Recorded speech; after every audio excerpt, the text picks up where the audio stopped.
South Korean authorities said Monday they had no guidelines to handle the huge crowds that gathered for Halloween festivities in Seoul, as families in the country and around the world mourned the 155 victims of Saturday night's crowd crush.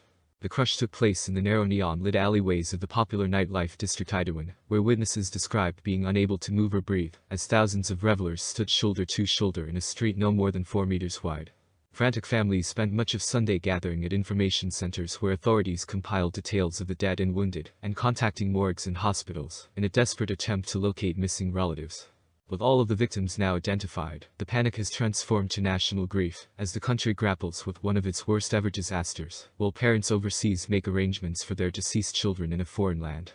Official memorial altars were set up in central Seoul Monday, with photos showing crowds visiting to pay their respects. Many were in tears and holding white flowers, others knelt and bowed deeply to the altar. South Korean President Yoon Suk-yeol, his wife, Kim Ki-hee, and top officials including the Prime Minister and Seoul Mayor, joined the mourners. Many shops and businesses were closed to observe a week-long national period of mourning. Parts of central Seoul were nearly deserted, a highly unusual sight in the usually bustling capital, that's home to about 10 million people. People also paid respects at a makeshift memorial in Itaewon, outside a subway station near the alley where the crush occurred. The station entrance is adorned with rows of flowers, and offerings such as handwritten notes, bottles of the Korean liquor soju, and paper cups filled with drinks. Among the mourners was a civic group of the bereaved families of the Seoul ferry disaster, which killed 304 people, mostly teens, on a school trip when the vessel sank in 2014.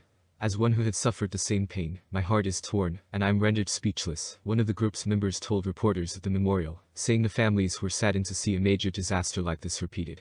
Just down the street, the entrance to the alley had been cordoned off, with security personnel standing guard, as forensic teams clad in white protective suits scoured the area, still littered with trash and debris. Amid the grief, questions have emerged about the government's handling of the incident, and an apparent lack of crowd control before the tragedy. One survivor, 22-year-old French exchange student Anne-Lou Chevalier, told CNN she passed out in the crowd after being crushed by fellow revelers. At some point I had no air, and we were so crushed to other people that I couldn't breathe at all. So, I just passed out, Chevalier said. Several eyewitnesses and survivors said they had seen few or no police officers in the area before the situation deteriorated. Earlier on Sunday, the Minister of the Interior and Safety said only a normal level of security personnel had been deployed to Itaewon because the crowd there did not seem unusually large, whereas a considerable number of police had been sent to another part of Seoul in response to expected protests. But facing a backlash from Korean politicians and on social media, authorities seemed to change tack on Monday, saying they had deployed about 137 personnel to Itaewon that night, compared to about 30 to 70 personnel in previous years before the pandemic.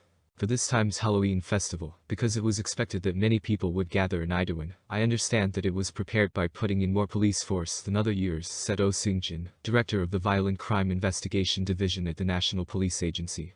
However, he admitted, currently there is no separate preparation manual for such a situation where there is no organizer, and a gathering of a crowd is expected. Moreover, the police have been deployed not for crowd control, but for crime prevention, and to prevent various illegal activities. Kim Seung-ho, director of the Disaster and Safety Management Division at the Ministry of the Interior and Safety, echoed these comments, saying they did not have guidelines or a manual for such an unprecedented situation.